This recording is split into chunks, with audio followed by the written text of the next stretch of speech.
ito yung wind energy ha, pa sa hindi pa familiar sa Ilocos. As ang hydro, ganda di ba? Para siyang siguro malaking ano talaga, yung pinakamalaking Dam. river dito. River. Sa Ah, falls. Baboyan. Sa Mga Babuyan falls, River. ganyan. Baboyan River. Meron tayo. Madam naman yun. Sa Palawan, te. Dito sa Palawan, yung pinakamalaking river. Ay, pinakamahaba pala. Mahabang river dito sa Palawan. Baboyan River. Thank you sa Hindi Palstan. ko masyadong ano tong hydro eh. Ang lagi ko lang nakikita yung sa solar energy. Solar. Kasi ginagamit din to sa mga factories. Oo, sa Negros. Ayan. Tapos ito gastig, di ba? Nasa ocean.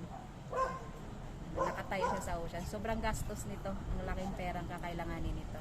Itong ano na to, sa wind, saka sa hydro. So, kaya ang meron lang muna ngayon sa atin na nirerentahan. Solar lang.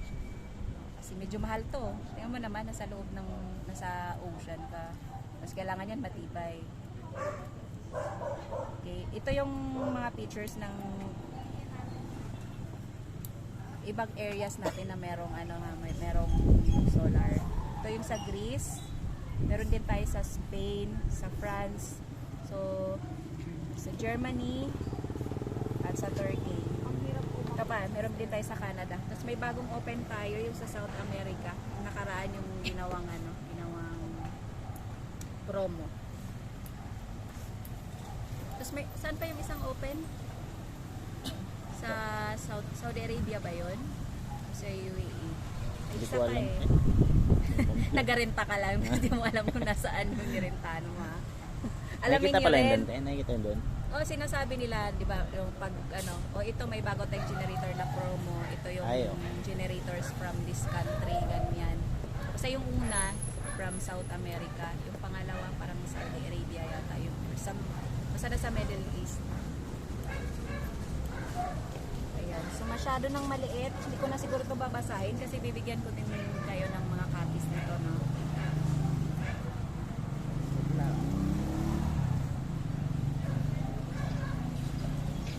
Pasensya na kayo sa aking analysis. Yel, tawagan mo nga muna, Hineo. Ang kulit. Ito. Ayun siya sa gate. So, yung tanong ng iba, paano kumikita ang SOAO? Paano ga ba kumikita? Tanong ko rin yan dati eh. Kala ko hiramin yun. Ayun na rin si Nea Paano sa labas. kumikita? So, nakipag ano sila, ano bang tawag nito sa English ha? Collab. Negotiate.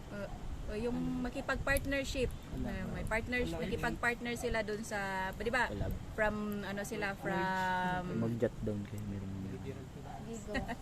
from ano sila, from London. So, papasok sila sa ibang bansa. Siyempre, pag papasok ka sa bansa na yun, makipag-negotiate ka dun sa government.